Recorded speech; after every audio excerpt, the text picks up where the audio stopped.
My name is Sophia, and at 27 years old, I found myself entrenched in a routine life alongside my boyfriend, Liam.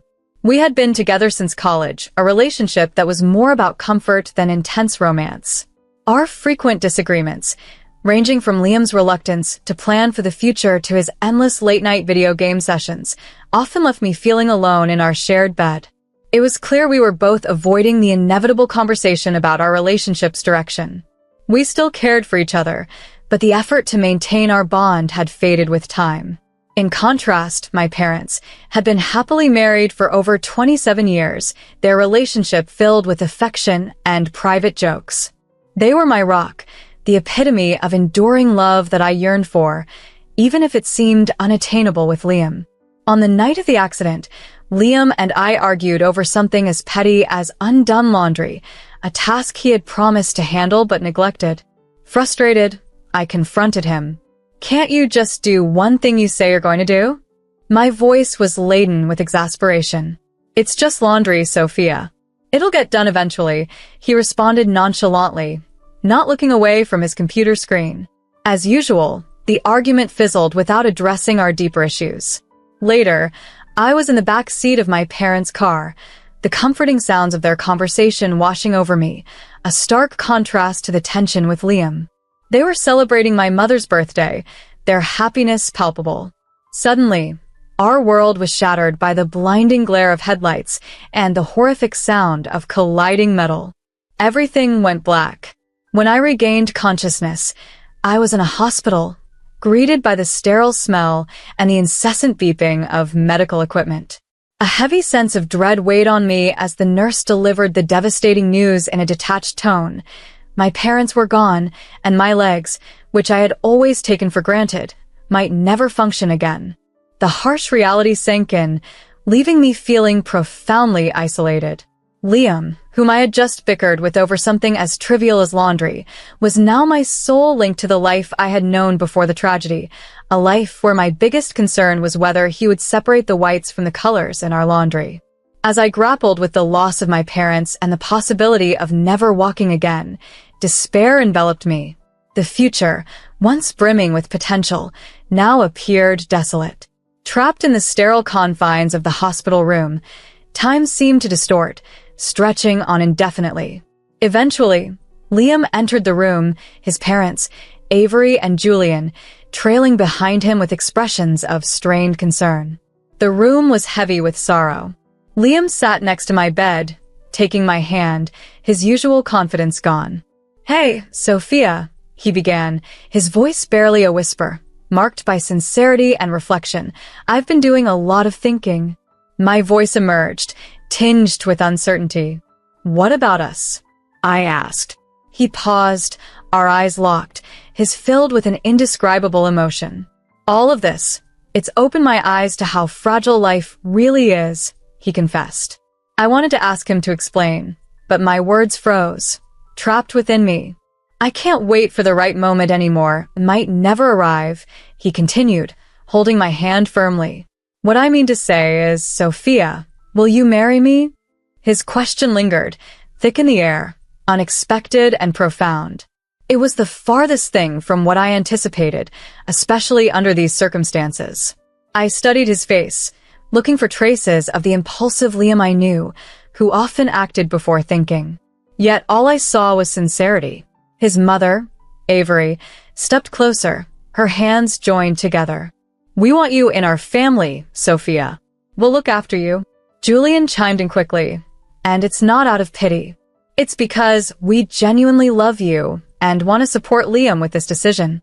Stunned, my mind raced. This proposal was both unforeseen and somewhat rash, but it felt like a lifeline. I gazed at Liam, seeing past the sometimes immature boyfriend to the man standing by me during the most unpredictable period of my life. "Liam," my voice faltered as I tried to organize my thoughts. "It's okay, Sophia. You don't have to decide right now," he reassured me, his thumb gently tracing circles on my hand. I thought of my parents, their constant love and support. This was what they would have wanted, for me to be cherished no matter what. "Liam, I'm unsure about the future, about us, but yes, The word came out more confidently than I felt. Yes, I'll marry you. A genuine smile broke across Liam's face for the first time in days. Avery covered her mouth, sobbing softly, and even Julian's eyes shimmered with tears. Moving into my parents' house with Liam felt like the beginning of a new chapter. The house was too large for one, filled with memories at every turn. I hoped Liam's presence would bridge the gaps left by my parents' absence, but his company often reminded me more of what I had lost than filled the void. He started attentive, always ensuring I had what I needed within reach. Yet, as weeks passed, the devoted husband facade faded. Liam spent increasing amounts of time at his computer, headphones on, disconnecting from me. One evening, as I navigated my wheelchair into the kitchen, I found him lost in his screen. "Liam, have you thought about looking for a job?" I ventured, trying to keep my voice light. The insurance wasn't covering everything, and the bills were mounting. He didn't tear his eyes away from the screen. "I've told you, Sophia, taking care of you is my job now. But I can manage during the day," I replied, a hint of frustration creeping into my tone. "You don't need to be here all the time." Finally, he faced me, his expression unreadable. There was a blend of annoyance and an unreadable emotion in the air as Liam's voice echoed in the kitchen. "What do you want from me, Sophia?" "I'm here, aren't I?" His tone caught me off guard. "Simply being here isn't the same as being engaged, Liam. I need more than a roommate. I need a partner," I explained, trying to keep my voice steady. Liam stood up abruptly. The sound of his chair scraping against the tile floor filled the room. "You know what, Sophia? Maybe I need more than this too. Maybe I'm not meant to be just a nurse," he said sharply. His words cut deep, and I watched him leave, the door slamming shut behind him. Left alone in the silence of our kitchen, the heaviness of his words settled around me like dust.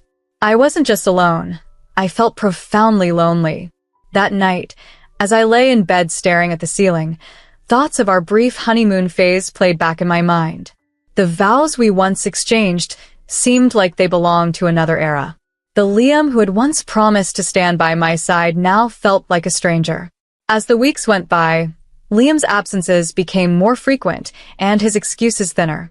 He was either out with friends or lost in a digital world that seemed to exclude me entirely. I felt like an unintended burden in his life. On a particularly difficult day, as I battled pain and the oppressive silence of our home, I heard the front door open. Hoping it was Liam, I called out, but his distant voice confirmed he was just stopping by to grab a few things. "Going out with friends?" I asked, trying to hide my disappointment. He paused, keys in hand, and sighed. "Sophia, I need some space, okay? This isn't easy for me either."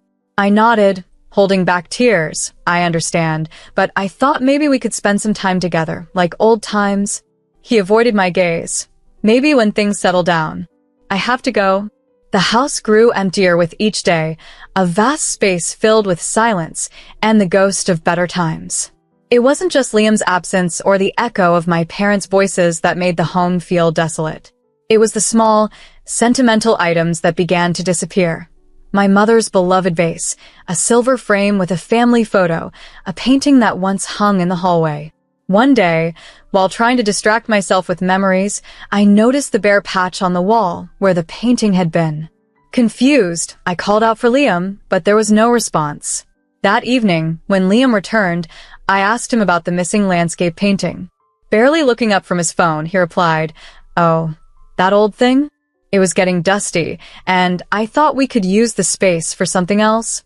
His casual dismissal troubled me, especially when I mentioned, but it was my mom's favorite. He barely glanced at me, his attention still on his phone. "We can get another painting?" His indifference stung, and the growing void between us seemed to mirror the increasing emptiness of our home. At first, it seemed trivial, yet it turned out to be significant. The objects that began to disappear were unmistakable treasures that had been cherished in my family for generations. One day, I caught Avery, Liam's mother, red-handed. She was hurriedly moving about the living room, stuffing items into a large black garbage bag. "What are you doing, Avery?" I demanded, my voice tinged with panic. She startled, her cheeks flushing with guilt. "Oh, just a bit of spring cleaning, dear. There's just so much clutter here," she replied, attempting a casual tone. "But those are my things," I objected, feeling my pulse quicken. There, she soothed, her voice dripping with feigned sweetness. "We're just trying to make things nicer for you. You'll be grateful later." From then on, I watched her like a hawk during her visits, but the thefts grew more subtle and strategic. Whenever I brought it up, I was placated with assurances that it was all for my best interest. One evening, lying in bed, I turned to Liam, who was absorbed in his phone. "Liam, your parents have been taking things." "My things," I said. He didn't even glance up. "Mom's just trying to help. You know she's good at this stuff," he muttered. "Helps," I repeated incredulously. "By taking my family's possessions?" He sighed, finally setting down his phone and facing me. "Look, they think we should focus on the future, not the past. They're just trying to ease your burden." I wanted to explode with frustration at the blatant disrespect, but exhaustion overcame me. "This isn't what I want," I whispered, my energy fading. Liam reached out and patted my hand, a gesture that felt dismissive rather than comforting. "Try to get some sleep, Sophia. Things will look better in the morning." Unable to bear it any longer, I confided in Riley, my closest friend and lead therapist who had been aiding my recovery. Her visits were a cherished solace. "Riley, things are vanishing from the house," I shared during one of her sessions, "and I suspect Liam and his parents are involved." Riley paused, her hands resting on my shoulders. "Have you talked to Liam about this?" "I have, but he dismisses it, claiming his parents are just helping us by decluttering." I laughed bitterly. "But it's only my family's things that are disappearing." Riley's expression grew serious. "That doesn't seem right, Sophia. Do you want me to do something? Perhaps come by more often, keep an eye out?" Her suggestion ignited a spark of resolve in me. "Could you help me set up a camera or something to record what happens when I'm not around?" Determined, Riley nodded. "I'll bring something tomorrow. We'll uncover the truth." True to her word, Riley arrived the next day with discreet recording devices, which we placed strategically throughout the house. It felt surreal, like a scene from a spy film, but my desperation for the truth overshadowed the absurdity. A few days later, Riley returned with the recordings. We sat down to listen, and the voices of Liam and his parents filled the room, chilling me to the core. As I sat unnoticed, the casual chatter around me slowly pieced together a chilling plan. Liam's voice, clear and devoid of warmth, outlined their strategy. "Once she's fully committed, the house and all its contents are ours." His words hung in the air, a stark revelation of greed. His mother chimed in eagerly, her voice thick with anticipation. The place alone could fetch a fortune, not to mention the antiques. Pure profit? The room was cold with their calculated ambitions. Liam's father was next, his tone conspiratorial. "We just need to ensure Sophia remains oblivious until everything is set." Overwhelmed, tears welled up in my eyes. Here were people I had come to view as family, now plotting my downfall. Beside me, Riley squeezed my hand, her anger palpable. "We can't let them do this, Sophia. We need to stop them," she urged, her resolve as firm as steel. That night, after secretly listening to their scheming, my heart weighed heavy with their betrayal. Each interaction the next day, every smile and word from them, felt tainted, a cruel facade. The next morning brought a startling isolation. The usual city sounds were oddly absent, and a quick glance revealed why. The ramps that connected me to the outside world were missing. Panic seized me. "Liam," I called out, my voice tinged with desperation. "Where are the ramps?" "Oh, those old things." Liam feigned ignorance, suggesting they were being repaired. His avoidance of my gaze spoke volumes. "Thought it'd be safer if you stayed inside for a bit," he said, his words hollow. The reality hit me hard. It wasn't safety, but entrapment. Safer or trapped? I couldn't help but blurt out. He offered no reply, only turned away, leaving me seething with a blend of rage and helplessness. Later, when I confronted Avery about the ramps, her concern was as fake as her sweet tone. "We're just looking out for you, dear. No accidents, right?" she said, touching my shoulder with feigned tenderness. I recoiled from her touch, her deceit stinging sharply. I didn't realize needing ramps was considered a hazard, I replied, my voice steady despite the turmoil inside. Avery's facade briefly slipped, revealing a flash of true intent before she regained her composed exterior. We're trying to help, Sophia. It's for the best. That night, enveloped in darkness and the weight of their betrayal, I felt more alone than ever.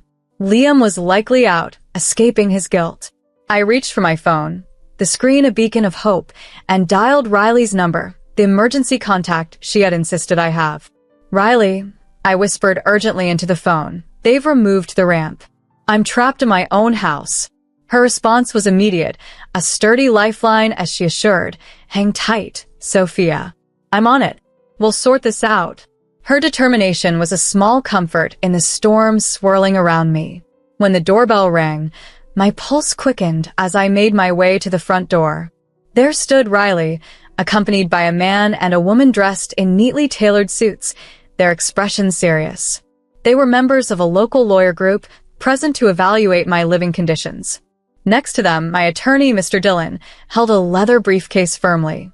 Sophia, we're here to set things right, Riley declared, her voice firm with resolve, mirroring the determination I felt inside. Mr. Dillon stepped up, his tone businesslike. First, we need to clarify the situation, Sophia. I'll need to tour your home and verify it against the inventory list of your parents' estate.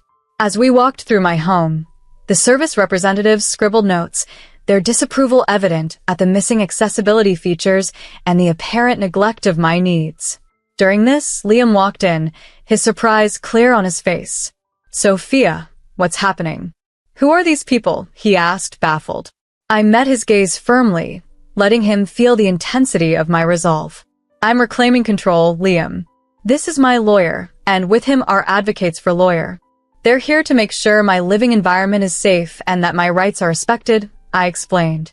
The moment Avery and Julian walked into the room, their confusion quickly turned to apprehension as they grasped the gravity of the situation. Sophia, darling, what is this about? Avery asked, her voice quaking. This is about my rights, my home, and the truth, I responded, my voice steady despite the turmoil within. Mr. Dillon opened his briefcase, revealing documents and photographs. We have detailed records of all items left to Mrs. Harper. It appears several are missing, he stated, causing Julian's face to lose color.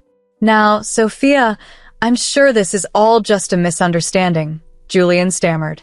There's no misunderstanding, I countered, bolstered by the evidence Riley had supplied, including recordings that played vividly in my mind. We have more than just missing items to discuss. As Liam's parents exchanged worried glances, their facade as caring in-laws shattered. Liam stood silent, the reality of the predicament dawning on him. Riley stepped closer to me, her support palpable. We also have proof of conversations concerning your property and well-being, she added. One of the advocates spoke up, denying access to necessary ramps directly violates Mrs. Harper's rights. We will be taking action. As Mr. Dillon laid out evidence of their theft and plans concerning my future, I saw clearly the trap I had been in. But now the tables were turned. I was no longer a pawn in their game. I was the one in charge. Liam finally spoke. Sophia, I can explain, but I cut him off. Save it, Liam. I've heard enough. Avery began to cry, and Julian tried to comfort her, but their deception left no room for sympathy. The trial that followed was a culmination of all I had endured. The courtroom was stark, charged with tension. Liam and his parents, once posing as my caring family, now sat opposite me, clearly the adversaries they truly were. I sat in the courtroom, flanked by Riley and Mr. Dillon, who clutched his briefcase brimming with critical evidence. The room hushed as the judge peered over his bench, his eyes briefly pausing on me, before he spoke. Today, we review the evidence tied to the allegations of theft and deliberate exploitation of Sophia Harper, he declared. Mr. Dillon unfolded his case, laying out recordings, discrepancies in inventory, and powerful testimonials from disability advocates. The evidence mounted, leaving Liam's family visibly uncomfortable, ensnared by their own fraud. Avery's soft sobs played like a melancholy tune in the background, echoing the disintegration of their facade. "We never intended for things to escalate to this level," she murmured tearfully during her statement. The judge addressed them sternly. "You exploited a vulnerable individual. There's absolutely no justification for what you've done." Liam's voice shook as he stood. "I'm sorry, Sophia. It was never my intention to hurt you." His apology hung in the air, but it was too little, too late. The memories of our past flashed before me. "Sorry isn't enough, Liam. You chose this," I said, as the judge's gavel delivered a resolute sound, marking an end to the life I once knew. Liam and his parents were convicted, mandated to make amends, and barred from further contact with me. With Riley and a dedicated team's support, I embarked on physical therapy. Every slight motion marked a triumph, each step forward a testament to my perseverance. My legs, once immobile, began to pulse with newfound strength. One day, as I stood using the parallel bars, Riley's encouragement filled the air. "Look at you, Sophia. You're doing it." Her smile reflected in mine. Joy surged from a depth I feared was irreparably shattered. Thus, I progressed day by day.